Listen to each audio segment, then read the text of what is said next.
jatuh.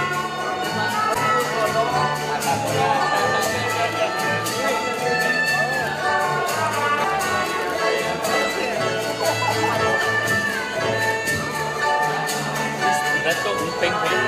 He was ex-senior minister in Makan. And Datuk Malik is Mr. Tan Srili.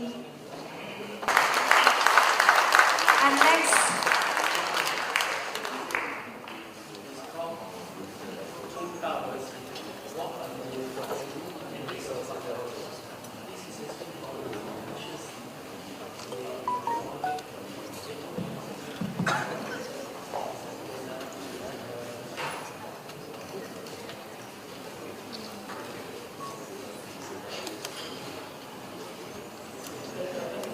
okay, next.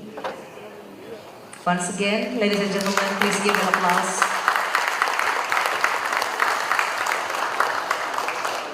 Thank you, and now you may be seated. Assalamualaikum warahmatullahi wabarakatuh. Good evening, distinguished guests, ladies and gentlemen. The Honorable founder and chair of Cheng Ho Multicultural Education Trust, Mr. Tan Sri Lee Kim Yu, the Honorable Special Envoy of the President of the Republic of Indonesia for Interfaith and Intercivilization Dialogue and Cooperations, Professor Dr. Muhammad Din Samsudin, the Honorable and all participants of the 7th World Peace Forum from 43 countries, and it is indeed a great honor for me to host this closing dinner.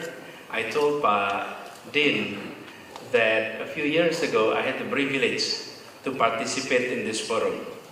A few years back when I was still University President. And in fact, I'm so happy to meet a few friends who are here, Pak Bob, Pak Mike, Pak Nakamura, Pak Nakamura was there. And it's great that now we're able to meet again. But when Pak Din called me a few days ago, last week, about this event, when Pak Din called and asked that simple questions, Mas Anies, can you host a dinner, a farewell dinner for the dialogue? For me, that was not a question. That was an instruction. Because I look at Pak Din as my senior, as my mentor. I was still a university student when he was the leader of Pemuda Muhammadiyah back then. And I was the chairman of Student Senate in Gajah Mada University. And then he was still the chairman of Pemuda Muhammadiyah back then. So we knew each other more than 25 years by now. Time has gone quite fast. And now we're so happy that the meeting is taking place again in Jakarta. And I had the privilege to host this closing dinner. Dear friends, participants of this important conference, when we had that conversations, Pak Din invited me to share some thought as a closing for this conference. I wish I had the time, opportunity to actually participate during this conference. But unfortunately, the conference took place just about the ASEAN Games. And we're the host of ASEAN Games. And you know, you can imagine how packed that is. But I think God has worked in a mysterious way. It has arranged somehow that 16th evening is packed. There is no program on the 16th evening. So I think that was the destiny, that we were destined to be in this room this evening. But allow me to share some thought, if I may. I find the theme of this very conference is quite intriguing. Along with the broad visions of one humanity, one destiny, and one responsibility. The topics of this event, which is the middle path of the world civilizations, that Pak Tan Sri Lee mentioned also earlier, is indeed an important topic. But allow me to also share some thought on this.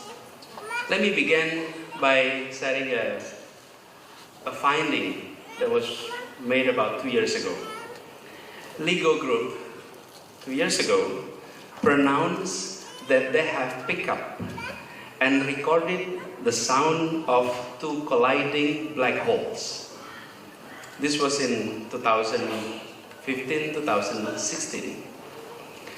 This important discovery is the very first direct evidence of the gravitational waves that emerge as a ripple in the fabric of space and time, as it has been predicted about a century ago by Albert Einstein, and thus it sort of strengthened his standing as a genius of his era. Albert Einstein predicted this exactly 100 years ago, 1915. This proof was found in 2015. The colliding sound was recorded from 2 black holes that were 1.3 billion light years from Earth. Let's ponder this number for a moment. 1.3 billion light years. Can we comprehend that? It is the greatest scientific discovery of that year, and it has also reminded us about our place in the realm of space and time. Our Earth is nothing but a mere dot.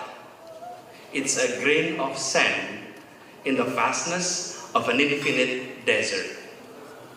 Homo sapiens, the modern human, is simply a newcomer in that one piece of sand.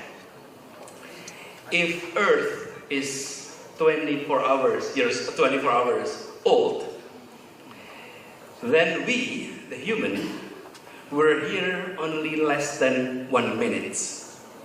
That's how small we are in the realm of time and space. And yet, during our brief presence in this earth, we are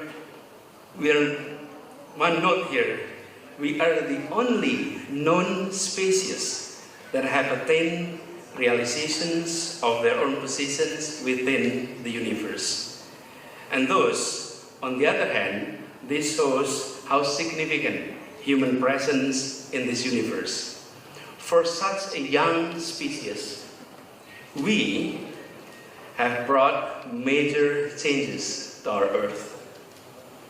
And our presence, this is a question, is it been a beneficent to others, or in contrary, it's been disastrous to other species?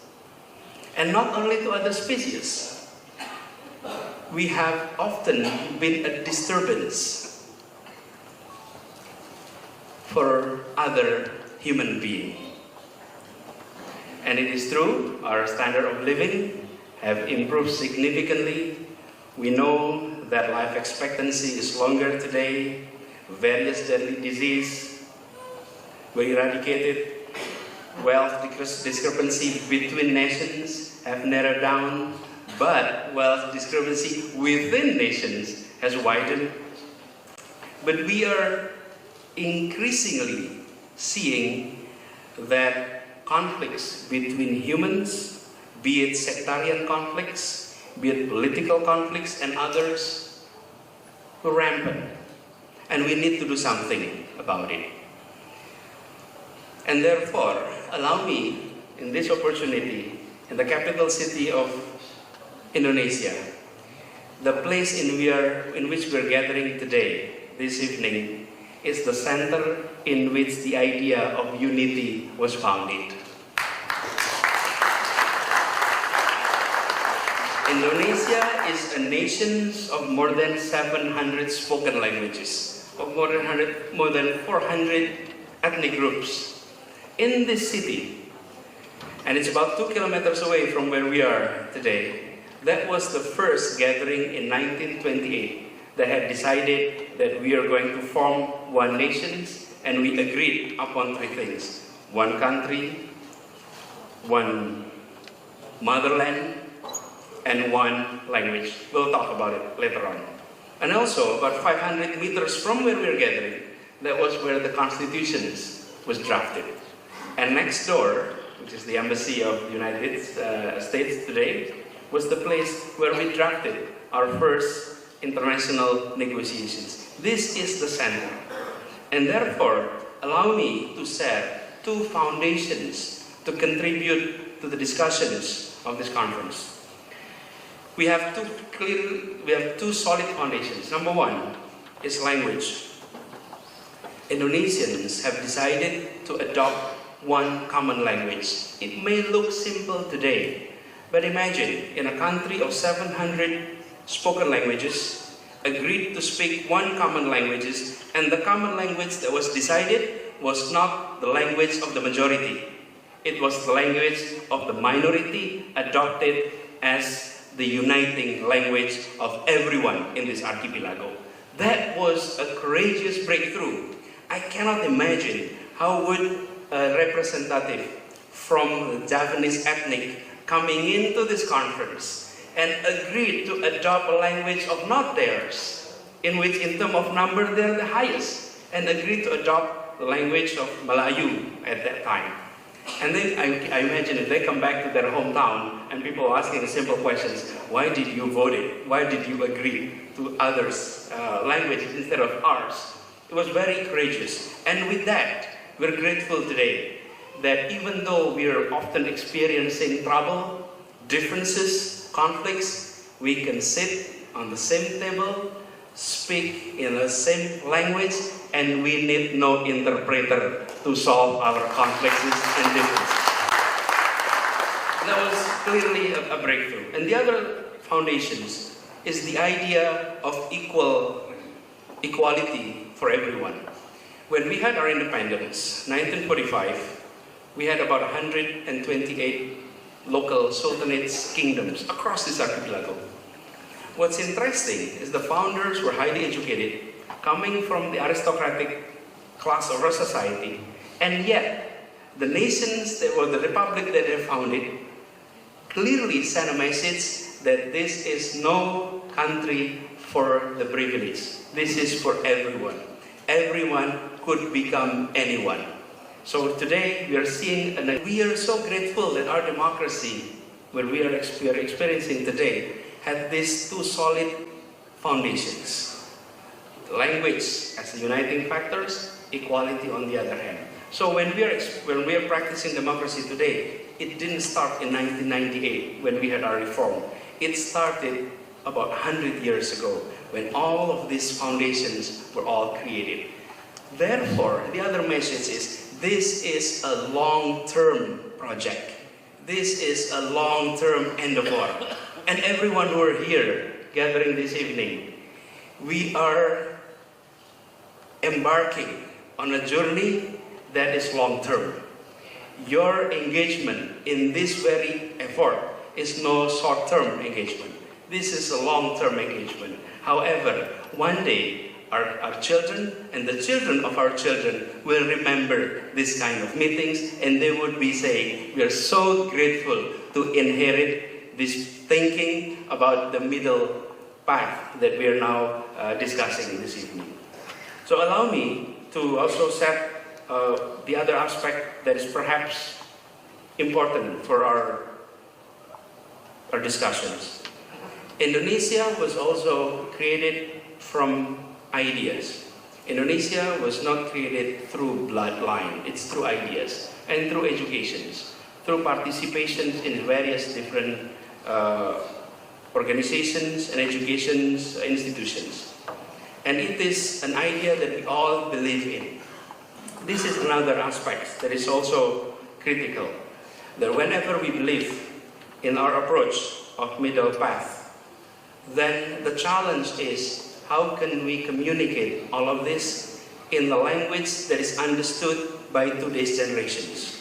What was genius learning from our lessons, what was genius from our founders, they were able to think in a very complex way, but translate that into a language of communications that is simple and easily understood by everyone. So the spirit of nationalisms that grew, the spirit of uniting everyone, were spread through messages that were simple. Today, we're seeing new generations that often rely on cell phone. These tools has been proven to be effective in combating fear. We know many parts of the world had authoritarian regimes, and authoritarian regimes have one pillar, fear. Without fear, any authoritarian regime will fall apart. Without fear. In a democracy, in a modern open society, the pillar is trust. Without trust, democracy, market system will never function. So these are two approaches. We know these tools was effective in fighting against fear. The challenge for us in the effort of this middle path guidance is how can we translate this idea into an approach that can reach our youth and create trust within our society. That is some of our challenge today. We are also experiencing here in Jakarta. And we do hope that from this conference, we're able to engage more and more young people. Because at the end, it is the next generations that will continue this long-term endeavor. This is indeed a long-term journey. And we need to have more and more new generations to engage, to participate in this conference. Again, allow me at the end to express my appreciations for coming to Jakarta, for attending this conference. And even though this is the end, it is the end of your visit, I do hope you spend some time the next few days to enjoy Jakarta outside the indoor conference that you experienced the past few days. We have quite a few places that you can visit, and we do hope the visit is a visit that you will always remember. And inshallah one day when Pak Din is organizing the 8th conference, we would love, not only at the end, we would love to welcome you at the beginning. Thank you. Assalamualaikum warahmatullahi wabarakatuh.